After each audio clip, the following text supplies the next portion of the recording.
So number one, we have budgeted sales of 25,000 units. The company has 5,000 units in beginning inventory.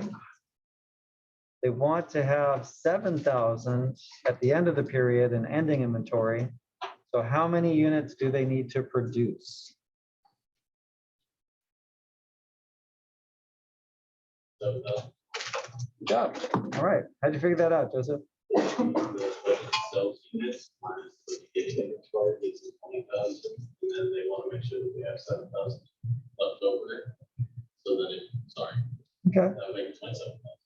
Okay. So you took the sales of 25,000 minus the beginning inventory of 5,000. And then added the 7,000 that they needed in and ending inventory to get a total, or let's just call it production, 27,000.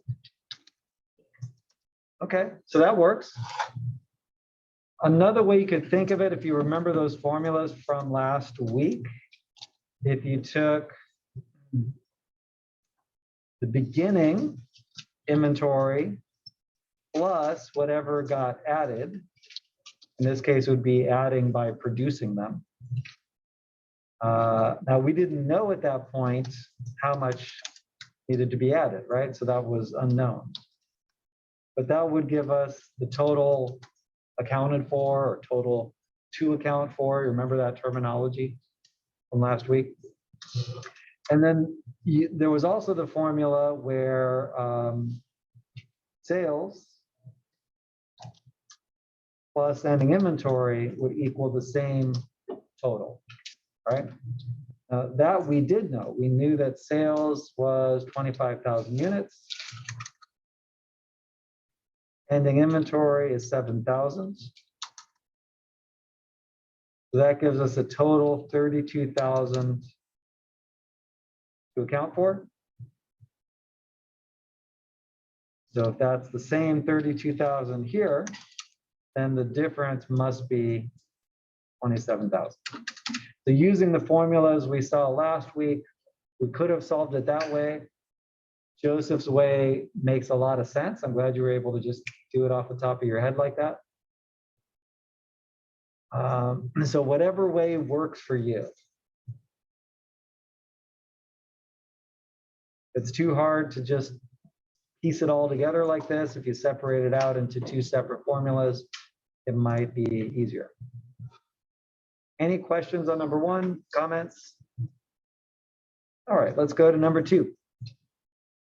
How many units are in beginning inventory if 32,000 are budgeted for sales, 35,000 are produced, and ending inventory is 9,000?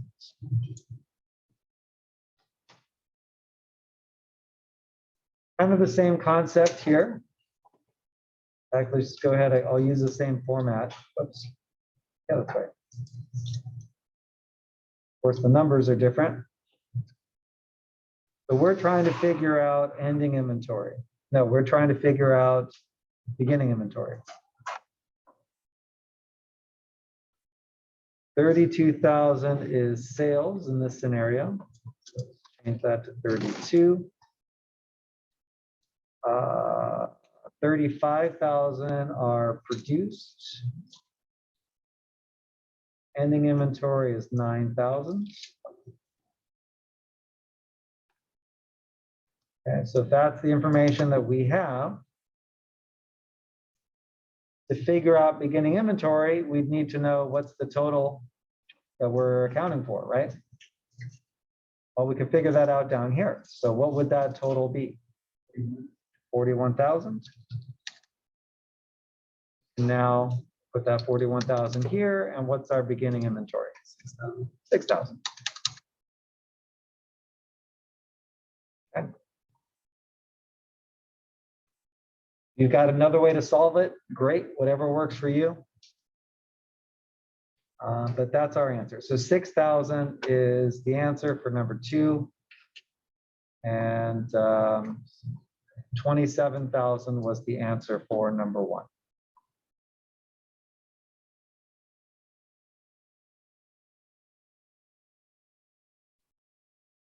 Okay, we already did number 3, right? So let's go ahead and do number 4.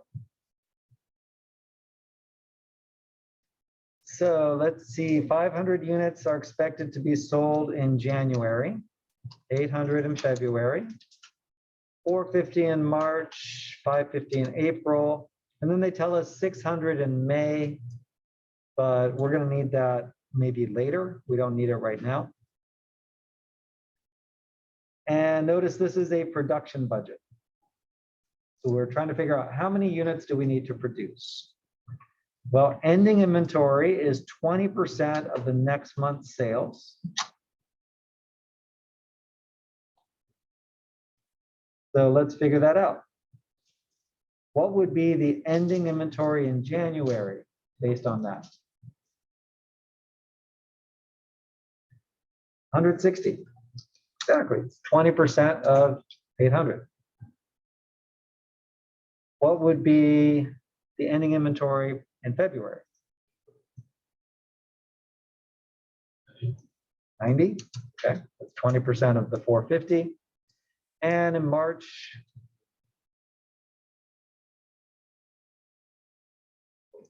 110. 20% of April.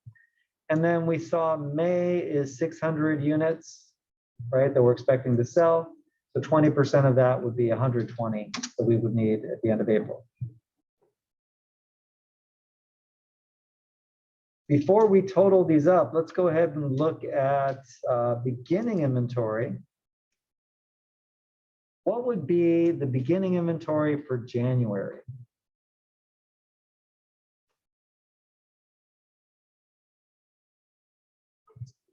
100. How'd you get that, Alan?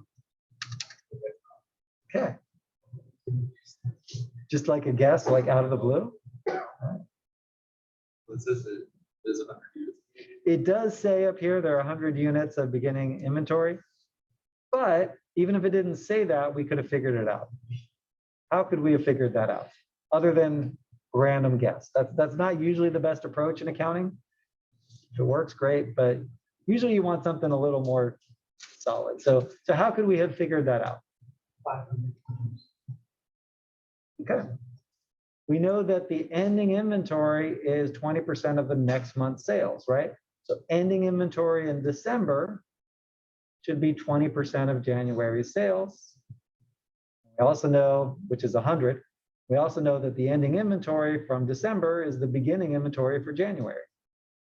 So when it tells us that ending inventory is 20% of the next month's sales, you could also interpret that as beginning inventory is 20% of this month's sales. Right? Like 20% of February is 160. 20% of March is 90. We get that zigzag pattern, right? Because February is ending inventory, as March is beginning inventory.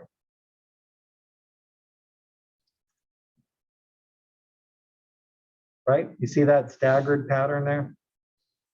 What would be beginning inventory in May? 120. You could either say, oh, it's the same as ending inventory for April, or you could say it's 20% of May. Either way, you get the same number. Okay, so now that we have our beginning and ending inventory, any questions on that? So now, how do we get our total here for January? Got to add sales plus ending inventory, and then what? And then subtract beginning inventory.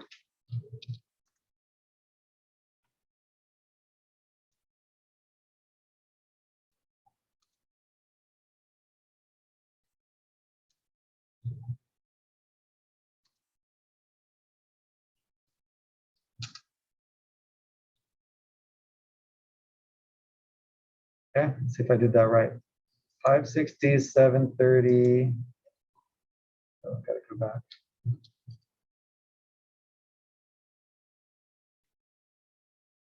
$560, 730, 470, and 560. Add it all up. And we get 2,320 units for those first 4 months. Okay. Any questions on the production budget? All right, well, let's move on to number 5. Now we're getting into a materials budget.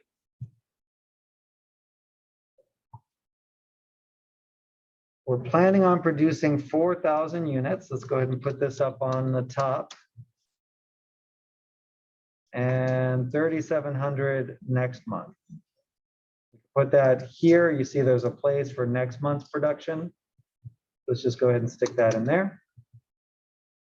The material required is ½ pound per unit.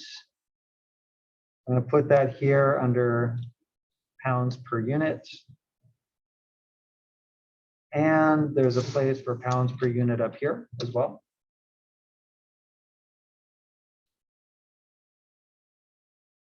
We know it's $1.20 per pound.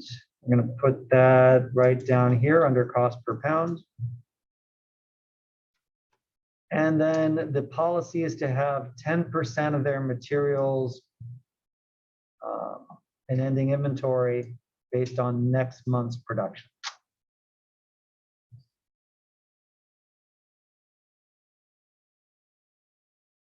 Okay, so for March's production, which is 4,000 units, how many pounds of material do we need?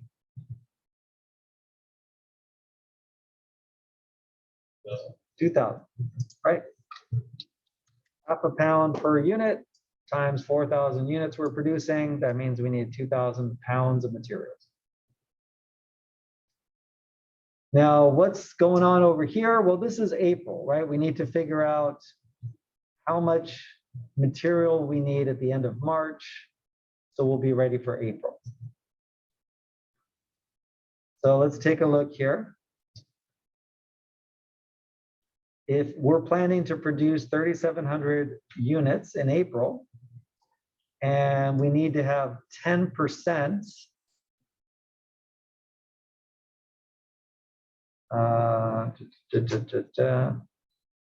says, okay, we need enough material to equal 10% of next month's production needs.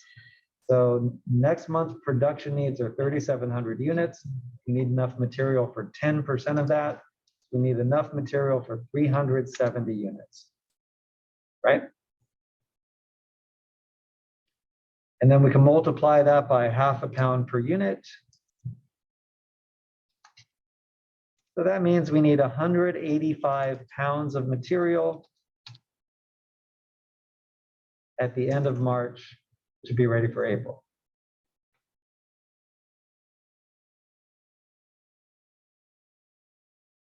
Then it asks for our beginning inventory in pounds, okay? How can we figure that out?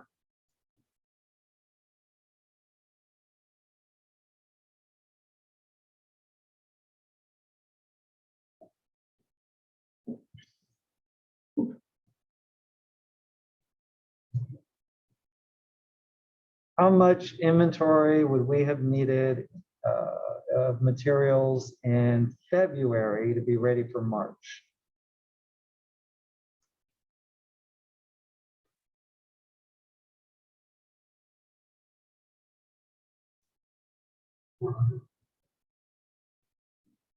You're close. So enough material for 10% of next month's production needs. So we would need enough material to produce 400 units, but how much material would that be? 200, right? Because we only need ½ pound of material per unit we're producing. This, again, is where it's important to distinguish between units of product and units of materials. So an easier way to think about that, if we are going to need 2,000 pounds in March for production that month, we need 10% of that at the end of the previous month. And 10% of 2,000 is 200.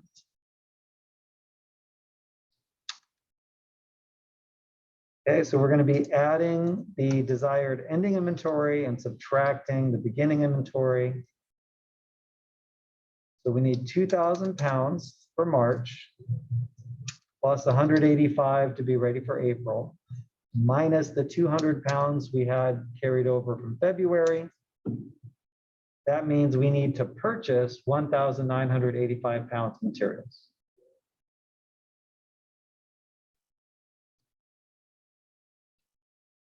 Now, does your head hurt? A little bit? Okay, then we can multiply that by $1.20 per pound, and we get a budget of $2,382.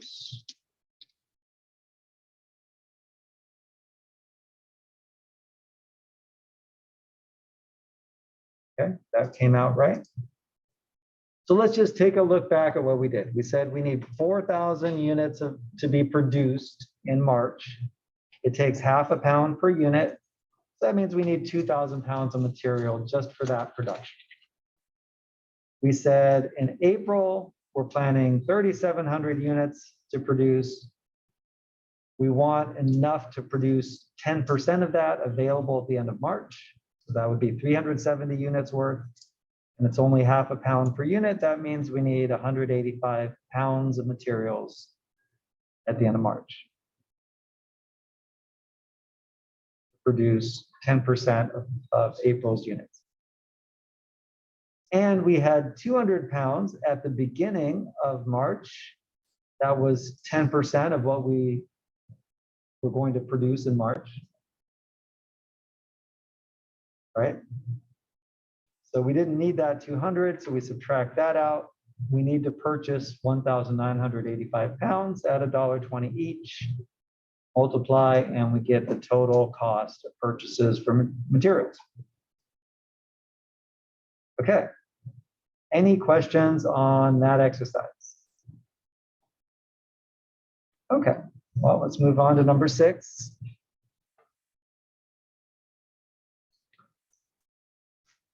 So what do we know here? We know beginning materials inventory is 75,800. We know ending materials inventory is 79,200. And we're planning to use $500,000 of materials for production. So how can we figure out how much material we need to purchase?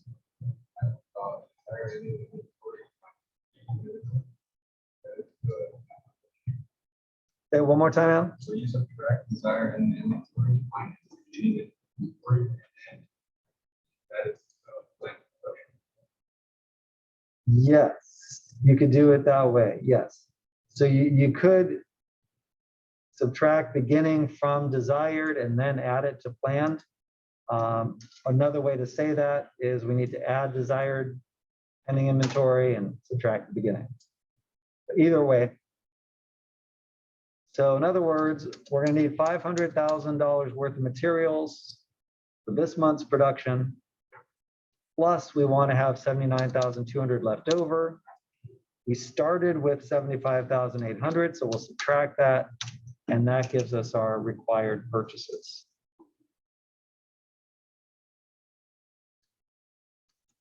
Okay, so yeah, your way works as well, Alan.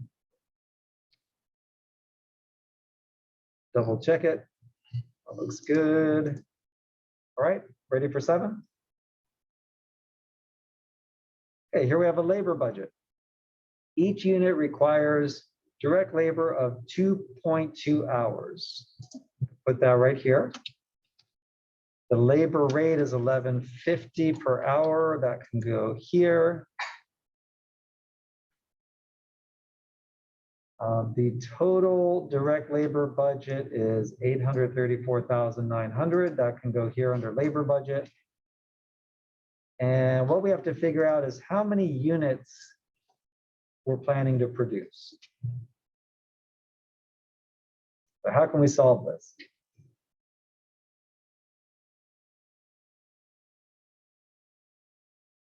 It's a two-step process.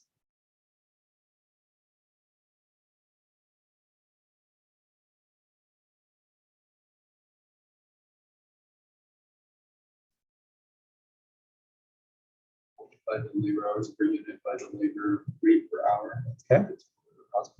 That would be our first step. So if it's 2.2 labor hours per unit and it costs $11.50 per labor hour, that's $25.30 per unit in labor costs.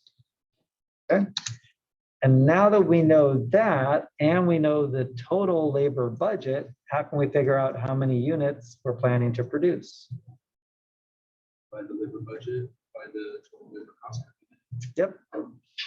We take the labor budget, divide it by the labor cost per unit, and we see we're estimating 33,000 units.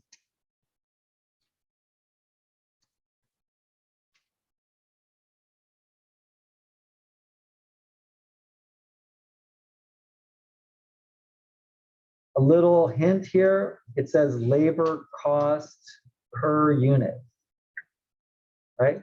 So we take our labor cost and think of per as divided by. So if we took labor cost and divided by units, we would get the labor cost per unit. Now, we didn't have the number of units, right? But you could do it the other way. If you take the labor cost and divide by the cost per unit, and you get the number of units.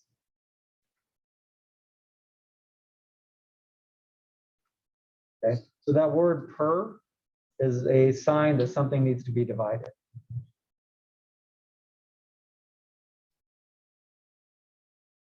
All right, questions on number 7? All right, let's go to number 8 then. How many units are estimated to be sold if they have a planned production of 900,000 units? Beginning inventory is 160,000. Ending inventory is 100,000. So what is our sales?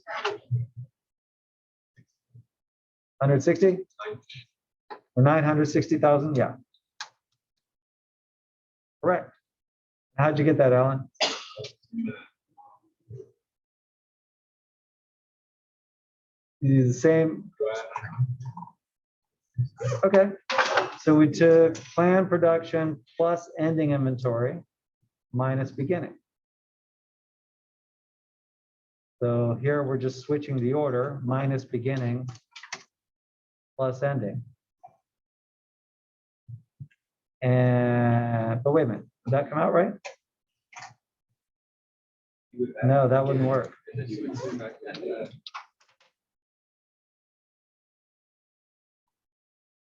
This was planned plus ending. Because there we were trying to figure out purchases. Oh, here we're trying to figure out sales. Okay, so that's that. So that formula doesn't translate exactly, but you still got the right answer. Logically in your head, you somehow adjusted the formula and made it work. If we, let's see, if we go back to this earlier set of formulas, see if we can make it work this way.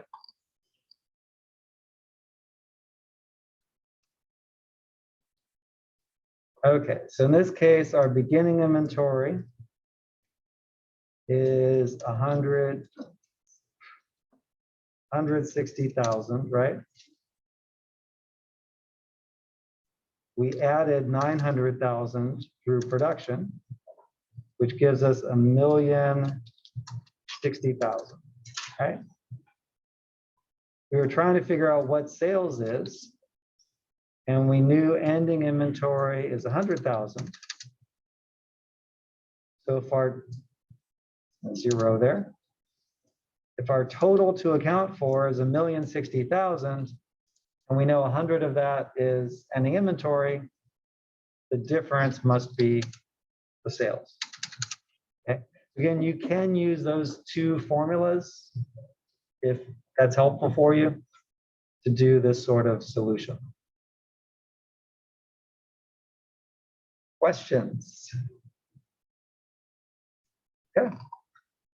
Number 9. Okay, now we're getting into cash collections. This company collects 60% of sales the month of the sale, 30% the month after, and 10% the second month after. So the good news is they're collecting all 100% of what's owed to them, but it's bad for us because now we have to go back multiple months. Okay, well, let's just take it one step at a time. Here we're trying to figure out how much they're collecting in January, how much they're collecting in February. So in January, how much are they going to collect? 12? Okay, correct. 60% of the current month and 60% of 20,000 is 12,000. Okay, and in January, how much are they going to collect from December? 30% of what? Of 35,000, right? Okay, so 10,500 is 30% of December sales. And then they're collecting 10% of November, right? Would be 2,500, okay. And if we add that all together, it's $25,000 that they would be collecting in January. Okay, for February, how much of February are they going to collect? Okay, 15,000, which is 60% of that month's sales. How much are they going to collect from January? 6,000, okay. 30% comes out to 6,000. And what are they collecting from December? 3,500, 10% of December sales. So we add that up, we get 24,500.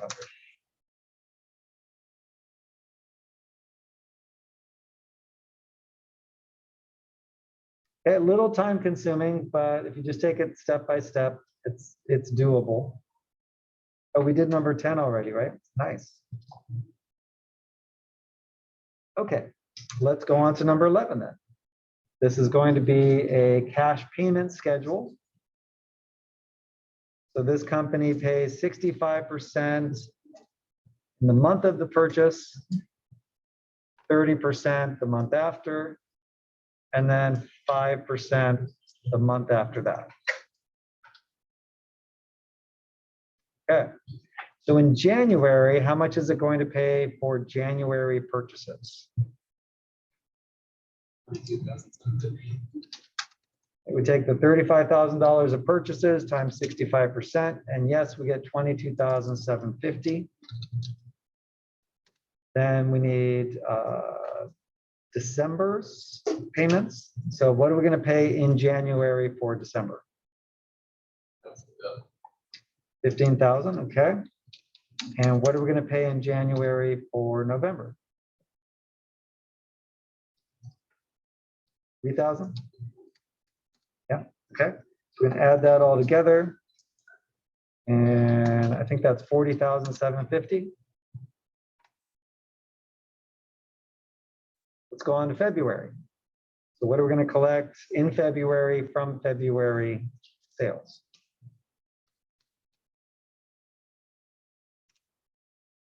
$26,000.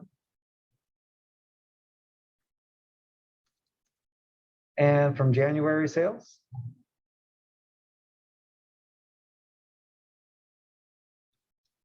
$10,500.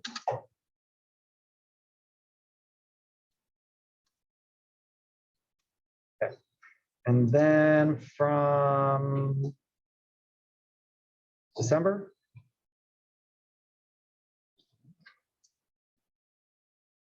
$2,500, right? Yeah. Oops, too many zeros. Okay. 39,000, I think.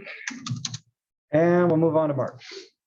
So how much of March's sales are we collecting in March?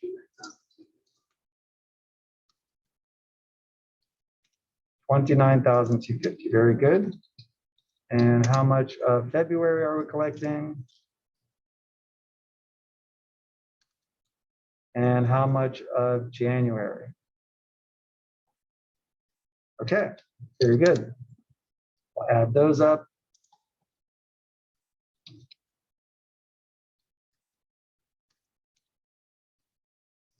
Okay, let's see if I got that all right.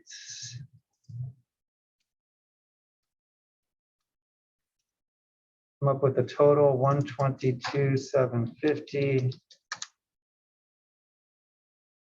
And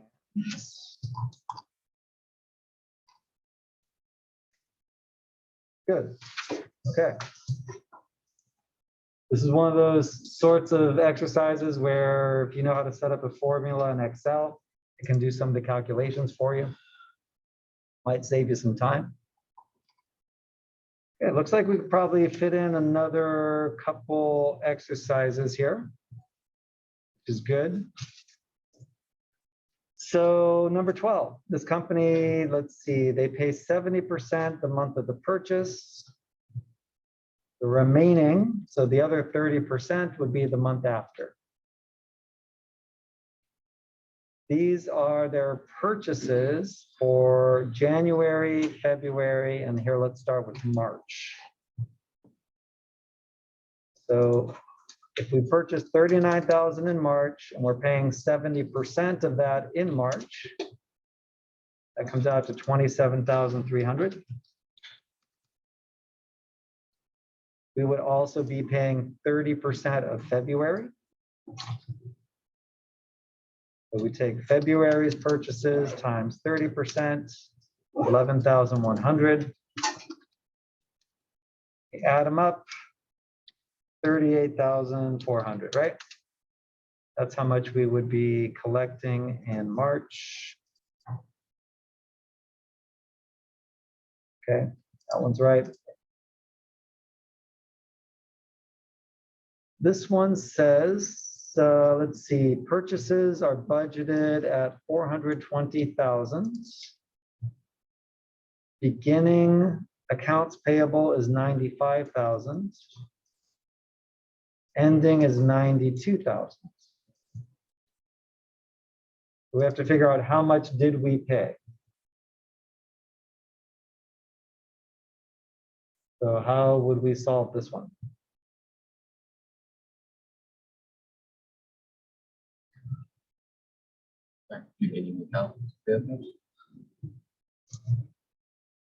In this case, let's see.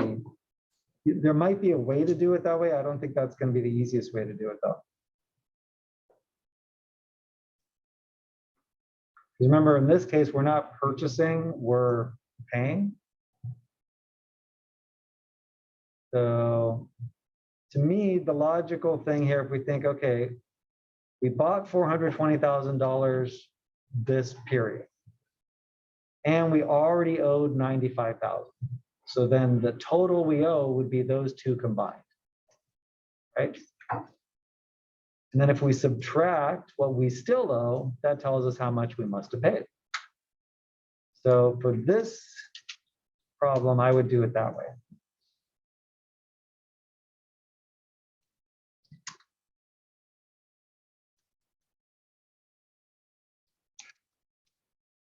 $423,000. Because again, what we're figuring out here is a little different from what we looked at before. Trying to figure out cash paid versus accounts payable. It's the same basic idea. We would just have to reverse the order. All right, let's make sure we got that right. Yes, that is correct. And oh, we actually have a couple minutes, don't we? Okay, we could do one more. Now this one adds another step. 30% of their sales are cash, and the other 70% are credit sales. Now the credit sales are the ones where 65% of them are collected in the same month, 25% are collected the month after, 5% are collected in the second month.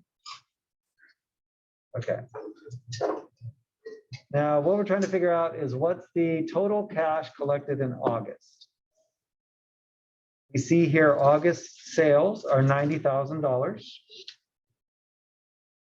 So if we just take $90,000 and we multiply that by the 30% of customers who paid cash, that means we would have collected $27,000 in cash, just from the customers paying cash, right?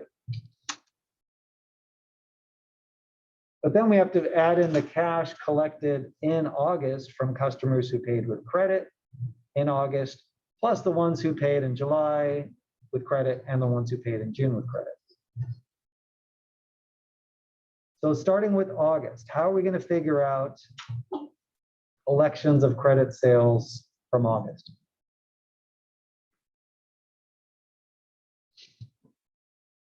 Okay, so it's two steps. We have to take August's sales of 90,000 times the 70% that paid, or that didn't pay, I should say, the 70% that didn't pay, and then we're collecting 65% of that. So 40,950. Then we'll repeat that process here. July had 65,000 in credit sales. No, in total sales, sorry. 65,000 in total sales. So 70% of that were credit. And then we collected 65%. So we're multiplying by 70%. Oh, no, actually not 65, 25%, because it's the month after. So we multiply by 70% to get the credit sales, and then 25% because it's the month after.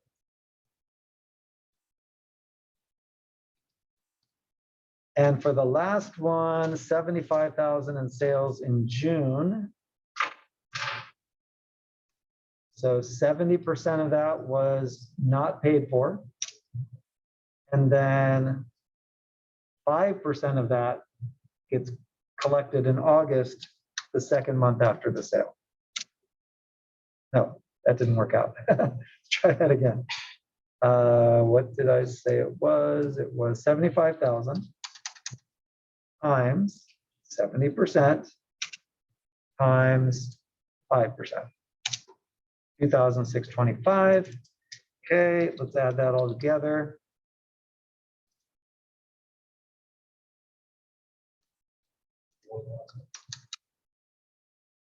$81,950. Okay, so that's the total cash we can expect to collect, which is the 27,000 in August of customers who paid in cash, the 65% of August customers who did not pay, 25% of July customers who didn't pay at the time of purchase, and 5% of June customers who didn't pay at the time of purchase. Okay. That's it for today. So see you on Thursday.